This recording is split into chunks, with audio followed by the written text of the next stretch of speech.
નમસ્તે વિદ્યાર્થીઓ। હવે આપણે પ્રકરણ નંબર 7 જોઈએ, કણોના તંત્રો અને ચાક ગતિ। એમાં પહેલો પોઈન્ટ છે કે 7.1.1 દ્રઢ પદાર્થને કયા પ્રકારની ગતિ હોય શકે। તો એ સમજીએ। ધારો કે આ એક દ્રઢ પદાર્થ છે, આ રીતે ઢાળ ઉપર મૂક્યો છે એટલે નીચે તરફ સરકશે। તો આ જે એની ગતિ થાય એ કયા પ્રકારની કહેવાય? તો એ રેખીય ગતિ કહેવાય। કયા પ્રકારની ગતિ કહેવાય? રેખીય ગતિ કહેવાય। હવે આવો લંબચોરસ બ્લોક મૂક્યો તો આપણે, એના બદલે ધારો કે આવો ગોળો તમે મૂકો તો ગોળો તો આ રીતે ગબડતો જશે। ધારો કે સરકતો નથી જતો, આમ ગબડતો જાય છે। તો ગોળો ગબડતો જાય તો જો એ તો એક તો નીચે તરફ એ રેખીય ગતિ કરશે અને સાથે સાથે પાછો ગોળ ફરતો જાય છે, બરાબર। એટલે એના ઉપરના દરેક કણો પાછા વર્તુળાકાર ગતિ કરતા જાય, રેખીય ગતિ પણ થતી જાય અને સાથે સાથે વર્તુળાકાર ગતિ પણ થતી જશે, બરાબર। અને એ બધા જે વર્તુળ માર્ગે ગતિ કરે આ બધા કણો, એની અક્ષ અહીંયા એક જ હોય, એટલે આ અક્ષને અનુલક્ષીને બધા કણો વર્તુળાકાર ગતિ કરતા હશે, બરાબર। તો આવી ગતિને ચાક ગતિ કહેવાય। કેવી ગતિ કહેવાય? આને ચાક ગતિ કહેવાય, બરાબર ને। તો ચાક ગતિ કોને કહેવાય? કે જ્યારે પદાર્થ ઉપરના દરેક કણ વર્તુળાકાર ગતિ કરતા હોય અને એ વર્તુળ માર્ગનું જે કેન્દ્ર હોય, બરાબર, તો એ કેન્દ્રને અથવા કેન્દ્રમાંથી પસાર થતી રેખાને અનુલક્ષીને દરેક કણો વર્તુળાકાર ગતિ કરશે। તો દ્રઢ પદાર્થની આવી ગતિને શું કહેવાય? ચાક ગતિ કહે છે। જેમ કે પંખો જે હોય છે તો એ પંખાના પાંખિયાઓ પણ ચાક ગતિ કરે છે, એના ઉપરના દરેક કણો ચાક ગતિ કરે છે। આ પંખાની જે પાઇપ હોય એને રેખા કહેવાય, એ રેખાને અનુલક્ષીને ચાક ગતિ કરશે, બરાબર। તો ચાક ગતિ એટલે દ્રઢ પદાર્થનો દરેક કણ વર્તુળાકાર ગતિ કરતો હશે કોઈ નિશ્ચિત સુરેખાને અનુલક્ષીને। તો દ્રઢ પદાર્થની એવી ગતિને ચાક ગતિ કહે છે, બરાબર। પંખાના પાંખિયા ઉપરના જે કણો છે એ બધાની ગતિ ચાક ગતિ કહેવાય, બરાબર। પછી કુંભાર પેલું માટલું બનાવે ચાકડાવાળું, આવી રીતે ગોળ ગોળ ફરતું હોય, પછી એના ઉપર આ રીતે માટલું બનાવે છે તો એની જો અક્ષ આ હોય અને બધા કણો વર્તુળાકાર ગતિ કરતા હશે તો એ ગતિ પણ કેવી કહેવાય? ચાક ગતિ કહે છે। એ રીતે ધારો કે આ એક દ્રઢ પદાર્થ છે,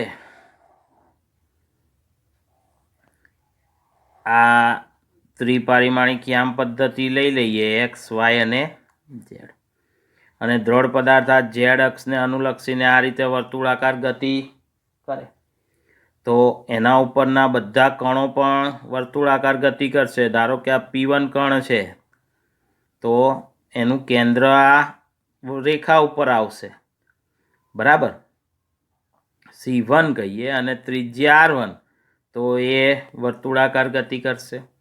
ધારો કે આ બીજો એક કણ છે P2, તો એ પણ આ વર્તુળાકાર માર્ગ ઉપર ગતિ કરે જેનું કેન્દ્ર ઝેડ અક્ષ ઉપર હશે। તો દ્રઢ પદાર્થની આ ગતિને શું કહેવાય? ચાક ગતિ કહે છે, બરાબર। તો આ ચાક ગતિનું ઉદાહરણ, આપણે જે આ ઉદાહરણો આપ્યા એ બધા કયા છે? ચાક ગતિના ઉદાહરણો છે। એ રીતે ભમરડો જે ગતિ કરે છે એ પણ ચાક ગતિનું જ ઉદાહરણ છે, બરાબર ને। આ અક્ષને અનુલક્ષીને એ પણ એના ઉપરના કણો પણ વર્તુળાકાર માર્ગે ગતિ કરતા હશે તો એ પણ શું કહેવાય? એની ગતિ પણ ચાક ગતિ કહે છે.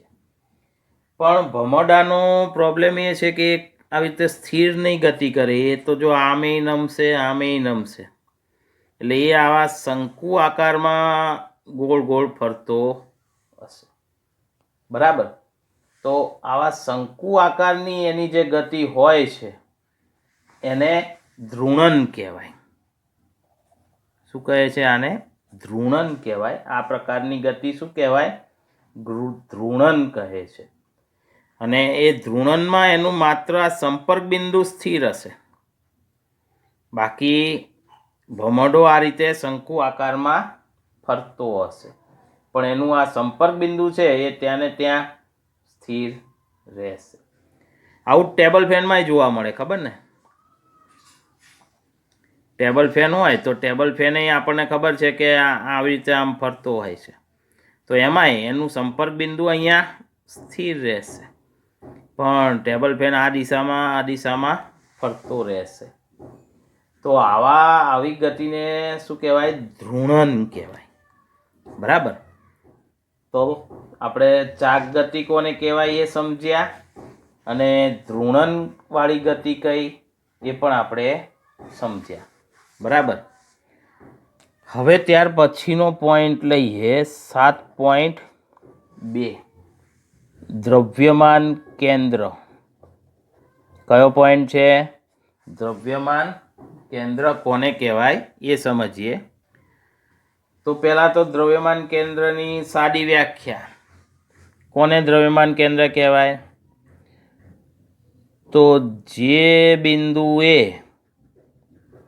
પદાર્થનું સમગ્ર દળ કેન્દ્રિત થયેલ હોય તેને શું કહેવાય? દ્રવ્યમાન કેન્દ્ર કહે. એટલે એવું ગણી શકાય, પદાર્થના જે બિંદુએ તેનું સમગ્ર દળ કેન્દ્રિત થયેલું ગણી શકાય તે બિંદુને દ્રવ્યમાન કેન્દ્ર કહે છે. ધારો કે જો આ પેન છે તો અહીંયાથી હું પકડું આમ જો તો સ્થિર રહેશે, તો અહીંયા એનું આ શું થયું?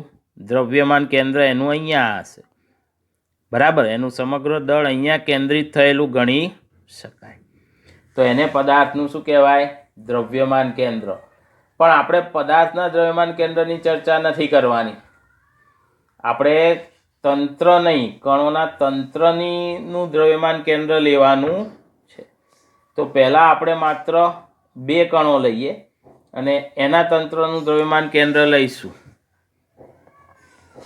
તો એના માટે આ y અક્ષ છે, આ x અક્ષ. ધારો કે આ ઉગમ બિંદુ હોય અને ધારો કે આપણો એક કણ અહીંયા છે m1 દળવાળો, બીજો કણ આપણો અહીંયા છે m2 દળ ધરાવતો. બરાબર. m1 દળવાળો જે કણ છે એનું અંતર x1 છે ઉગમ બિંદુથી, અને m2 દળવાળા કણનું અંતર ઉગમ બિંદુથી x2 છે. પેલાનું x1, આનું x2. તો આ 2 કણો છે, બંને કણોનું તંત્ર. ધારો કે એનું દ્રવ્યમાન કેન્દ્ર બેની વચ્ચે હશે અને બેને જોડતી રેખા ઉપર જ હોય. બરાબર. તો ધારો કે એનું દ્રવ્યમાન કેન્દ્ર C અહીંયા છે, સેન્ટર ઓફ માસ, કે જે ઉગમ બિંદુથી કેટલા અંતરે છે? x અંતરે આવેલું છે. બરાબર. તો આ 2 કણોનું જે તંત્ર છે એનું દ્રવ્યમાન કેન્દ્રનું અંતર એટલે x બરાબર m1 x1 plus m2 x2 upon m1 plus m2 સૂત્ર વડે આપી શકાય. તો આ 2 કણોના તંત્રનું દ્રવ્યમાન કેન્દ્ર આ સૂત્ર વડે વ્યાખ્યાયિત થશે. x બરાબર m1 x1 plus m2 x2 upon m1 plus m2 વડે વ્યાખ્યાયિત થાય. અને એમાંય જો બંને કણોના દળ સરખા હોય એટલે m1 બરાબર ધારો કે m2 બરાબર m લઈએ, તો અહીંયા સૂત્રમાં કિંમત મૂકો M1ના બદલે M મૂકીએ, M2ના બદલે BM, એટલે આ M(x1 + x2) છેદમાં M + M 2M થઈ જાય. MM cancel. તો પછી દ્રવ્યમાન કેન્દ્ર ક્યાં મળે? બરાબર વચ્ચે. તો જો બંને કણોના દળ સરખા હોય તો દ્રવ્યમાન કેન્દ્ર બરાબર મધ્યમાં મળશે. બરાબર. અને નહીતર પછી દ્રવ્યમાન કેન્દ્રનું અંતર શોધવા માટે આ સૂત્ર વપરાય. x બરાબર m1x1 + m2x2 / m1 + m2. તો એ સૂત્ર વડે દ્રવ્યમાન કેન્દ્ર શોધી શકાય. બરાબર. પણ આ તો બે જ કણોનું તંત્ર હતું. ધારો કે n કણોનું તંત્ર છે. કેટલા કણો છે? n કણો. m1, m2, m3 up to mn દળવાળા, અને એ બધાના અંતરો અનુક્રમે ઉગમ બિંદુથી અપ ટુ xn છે. બરાબર. તો હવે દ્રવ્યમાન કેન્દ્રનું સ્થાન x બરાબર શું લખાય? તો m1x1 + m2x2 up to mn xn સુધી લઈ લો. છેદમાં પણ m1 + m2 + up to mn થશે. તો તંત્રનું દ્રવ્યમાન કેન્દ્ર આ સૂત્ર ઉપરથી આપી શકાય. બરાબર. અને સરવાળો હતો એટલે સિગ્મા તરીકે પણ લેવાય. તો સિગ્મા mi(xi) છેદમાં દળોનો સરવાળો સિગ્મા mi. પણ સિગ્મા mi એટલે કુલ દળ. બરાબર ને? તંત્રના બધા કણોના દળોનો સરવાળો થયો, કુલ દળ મળે. તો પછી આવું લખાય, x બરાબર સિગ્મા mi(xi) છેદમાં કુલ દળ એમ લઈએ. બરાબર. તો આ રીતે મળશે. બરાબર. પણ આ એક પરિમાણમાં હતું. કેટલા પરિમાણમાં લીધું આપણે? એક પરિમાણમાં. પણ ધારો કે દ્વિપરિમાણમાં આપણા કણોનું તંત્ર હોય તો, જો દ્વિપરિમાણમાં હોય તો પછી ખાલી એક્સયામ ના હોય તો x1 y1, એ રીતે x2 y2, અને એ જ રીતે x3 અને y3. તો પછી એક્સયામ અને વાયયામ બંને હશે. અને તો પછી દ્રવ્યમાન કેન્દ્રના યામે બે આવે, x અને y. બરાબર. તો ત્યારે દ્રવ્યમાન કેન્દ્રનો એક્સયામ, તો એ x વાળા સૂત્ર ઉપરથી જ મળે. m1x1 + m2x2 + m3x3 / m1 + m2 + m. તો વાયયામ દ્રવ્યમાન કેન્દ્રનો, તો y ઘટકો લેવાના, m1 y1, m2 y2 + m3 y3 / m1 + m2 + m3 થશે. બરાબર. અને અહીંયા પણ જો ત્રણેયના દળ સરખા હોય તો પાછું x બરાબર એક્સયામ કયો થાય? તો x1 + x2 + x3/3 થઈ જાય ને. m કેન્સલ, કેમ કે m1 = m2 = m3 છે. અને તો પછી વાયયામ કયો થાય? y1 + y2 + y3/3 થશે. બરાબર. તો આ રીતે થાય. અને જો ત્રિપરિમાણમાં લો તો પછી તો 3 ઘટકો આવે. બરાબર ને? ત્રિપરિમાણમાં લઈએ એટલે હવે 3 ઘટકો લેવા પડે. તો પછી x બરાબર ડાયરેક્ટ લખીએ, સિગ્મા mi(xi/m) કુલ દળ. તો y ઘટક સિગ્મા mi(yi/m), z ઘટક સિગ્મા mi(zi/m). તો પછી x, y અને z યામ લેવા પડે જો ત્રિપરિમાણમાં હોય તો. બરાબર.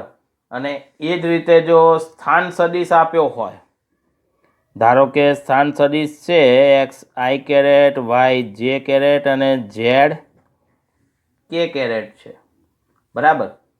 તો પછી તો તમારે દ્રવ્યમાન કેન્દ્રનો સ્થાન સદિશના સ્વરૂપમાં એના યામ લેવા પડે, અને એક્સઆઈ, વાયઆઈ અને ઝેડ આઈ તરીકે લઈએ, અને આને આર આઈ સદિશ. તો પછી આર સદિશ બરાબર એક્સ આઈ કેરેટ, વાય જે કેરેટ પ્લસ ઝેડ કે કેરેટ મળે. અને તો પછી જે આર સદિશ મળે તો આર સદિશ બરાબર સિગ્મા એમઆઈ આર આઈ સદિશ અપોન એમ. તો આ રીતે દ્રવ્યમાન કેન્દ્ર મેળવી શકાય, બરાબર. તો તંત્રના દ્રવ્યમાન કેન્દ્ર આપણે એક પરિમાણમાં જોયા, બે પરિમાણમાં જોયા અને ત્રિપરિમાણમાં જોયા. પછી એનો સ્થાન સદિશ લઈને પણ આપણે એના દ્રવ્યમાન કેન્દ્ર એનું પણ જોયું, બરાબર. પણ હવે ધારો કે કણોના તંત્રના બદલે દ્રઢ પદાર્થ લઈએ અને એનું દ્રવ્યમાન કેન્દ્ર શોધીએ. દ્રઢ પદાર્થનું દ્રવ્યમાન કેન્દ્ર, તો પછી દ્રઢ પદાર્થ જો તમે લો તો પછી તમારે શું કરવું પડે? આપણી પાસે દ્રવ્યમાન કેન્દ્ર તો કણોના તંત્રવાળું જ સૂત્ર છે, M1 X1 M2 X2 વાળું જ. તો તમારે આ દ્રઢ પદાર્થ છે એના નાના નાના કણો બનાવવા પડે. ધારો કે એકનું દળ delta M1, delta M2 up to delta M. તો હવે કણોના બદલે તમારે શું કરવું પડે કે દ્રઢ પદાર્થના ખંડો પાડવા પડે, દળવાળા. એટલે આને દળ ખંડો કહેવાય. શું કહેવાય? દળ ખંડો કહેવાય. અને પછી શું મૂકવાનું? એ દળના બદલે દળ ખંડો મૂકી દેવાના, બરાબર. તો હવે એક્સ બરાબર સિગ્મા એમઆઈ એક્સઆઈ અપોન એમ. તો એમઆઈના બદલે દળ ખંડ લેવાનું. તો હવે શું લખાય?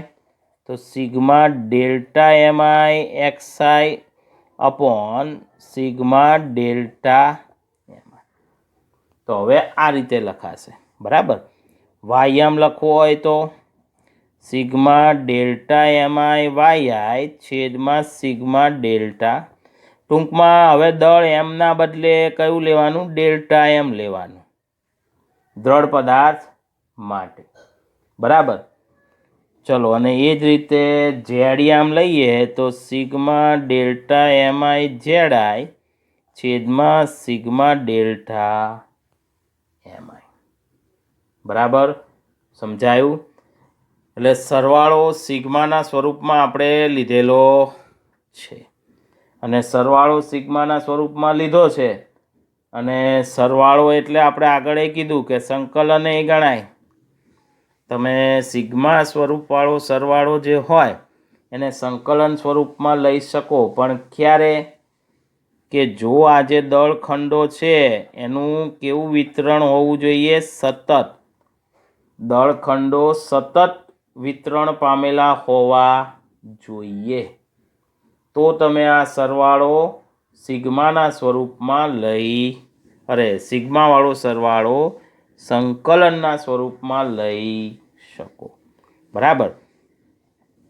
તો પછી જો આ રીતે લખાય, આ સિગ્મા ડેલ્ટા એમઆઈ લખ્યું છે ને એના બદલે સંકલન ડીએમ લખી શકાય.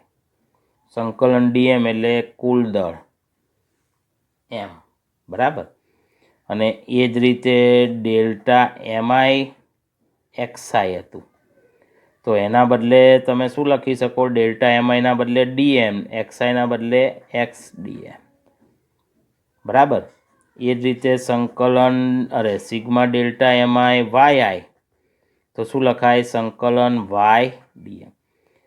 સિગ્મા ડેલ્ટા એમઆઈના બદલે સંકલન ડીએમ આવે. એક્સઆઈનો કુલ સરવાળો એક્સ, વાયઆઈનો કુલ સરવાળો વાય. અને એ જ રીતે